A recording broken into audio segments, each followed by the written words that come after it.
Matt, it doesn't get any quieter, does it? But I just wondered, you've had a week with a couple of games in it, as well as a lot of other things going on, and the conversation we had a week ago was quite different to the one we're having now.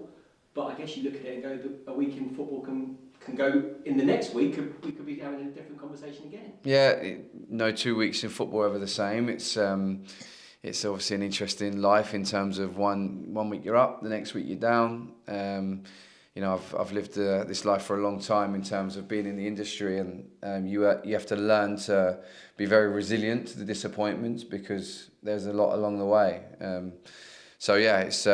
It's understandable that we feel slightly different now than what we did a week ago, but I think it's also really important to stay fixed and focused on the end goal and the steps we need to take to get there. And your fixture list doesn't get any less challenging, and I wonder, that end goal, is that really important in those circumstances? Yeah, you have to. We know why we're here. We know what we want to achieve, and then you have to break it down into smaller steps, right? Because you can't just focus on where we're going to be in May. We have to go day by day and game by game, but we can't lose sight of the fact of we know where we're going, and we're absolute belief of getting there. And in tough moments, you have to lean on that. Obviously, losing the game the other evening on top of Saturday was disappointing, but it doesn't deter us from where we're heading. And does your experience of last season, knowing where you were with Luton at this point last season and how close you came to staying up, despite some results going against you, that it's really important that you don't get too dragged down by a bad week? Absolutely, yeah. That's exactly it. I was just speaking to Jamie Donnelly outside and speaking about their season at Leyton Orient last year and the momentum they had second half of the season, where they were at Christmas and ended up being in the playoff final. So momentum and confidence in sport are huge, and if you could bottle it and sell it, then we'd all be very rich, right? But we have to just keep focused on our day-to-day work, have the end goal in sight, but we can't get too down because there's still loads of games to go and do what we know we can do. How is he and his ex-Orient teammate Jack Curry as well? Are they close to being available for you? Yeah, Jack's closer than Jamie. Jamie's got to wait on a bit of a clearance scan on his shoulder, but he's on the grass. He's doing non-contact training. We've just got to be careful because of that shoulder, but he's chomping at the bit.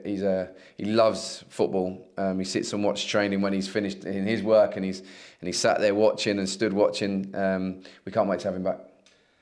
The competition is obviously growing as players come back from injury, and you've got two more players that could make their debuts this weekend. Are they both ready to go? Your last two signings? Yeah, they're ready for selection. Obviously, the registration wasn't through for Tuesday evening, but we've had them in the building a couple of days now, and they're both available for selection. Yeah. I'm happy with what you've seen and what they've brought to the group so far. Yeah, very. It was just what we needed. We felt like we needed some competition down the left-hand side with Jack and Greg, and we needed some extra athleticism at the top of the pitch. We're really pleased with getting those two in the building. My maths are never great, but I think you're 1/25 in terms of senior players. What are you going to do about that? Yeah, so we've got to leave somebody out. We've discussed it and we've made a decision behind the scenes. Until that's sort of made public, I probably won't comment on it right now. I just need to make sure when that comes out. But discussions we've had, it's not ideal. There was offers for a couple of players on deadline day that people decided not to take, and that's their prerogative.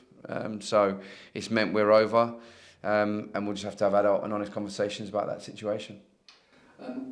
Are you, going back to a conversation we had a few weeks ago, is it possible that Tyler Goodrum then could play a part at the end of this season? No, I think it's going to be hard for Tyler to play a part.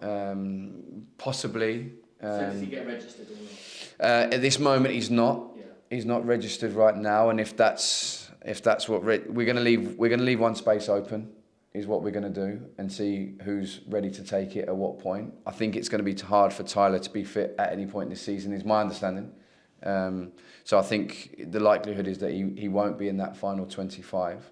But we've left a spot open, and we can make a decision on that as and when we need to. And if you're being creative, does that mean that somebody who you're not planning on registering now, you could maybe go to if an injury came up in that position? That's it. That's exactly it. That's exactly it. We felt that it wasn't the right thing to commit to that 25th place if we didn't have to. So there's a couple of players that aren't registered right now. and we'll see where that situation takes us. The Coventry game this weekend on paper looks tough. I mean, they've had no one goes through the season without difficulties. Is this a good time or a bad time to play? It's always a difficult time to play Coventry away. They're obviously a really, really good team.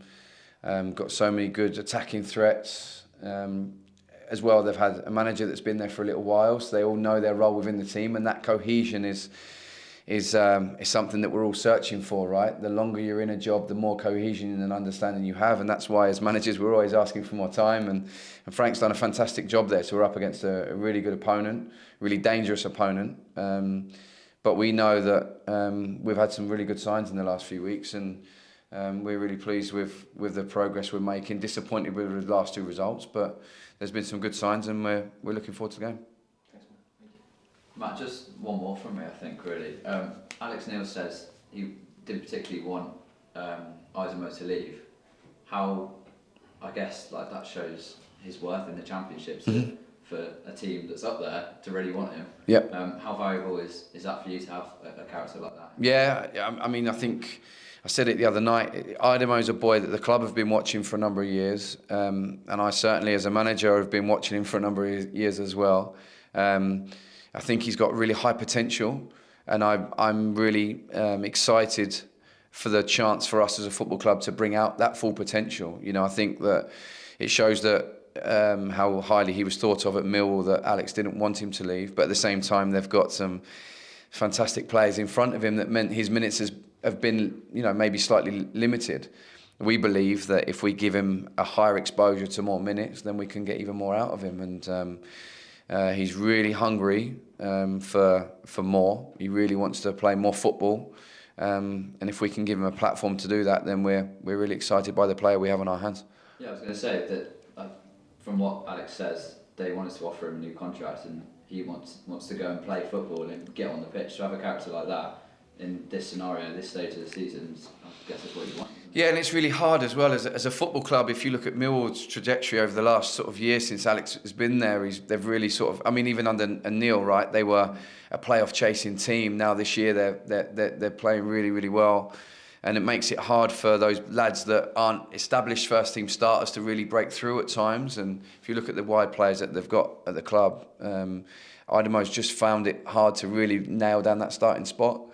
But we believe that we can give him a platform to play, and he's really hungry to play. He could have sat there in their squad and been comfortable, but he didn't. He wanted to get out and play football. So I believe that's a good combination, and we're really pleased to have him.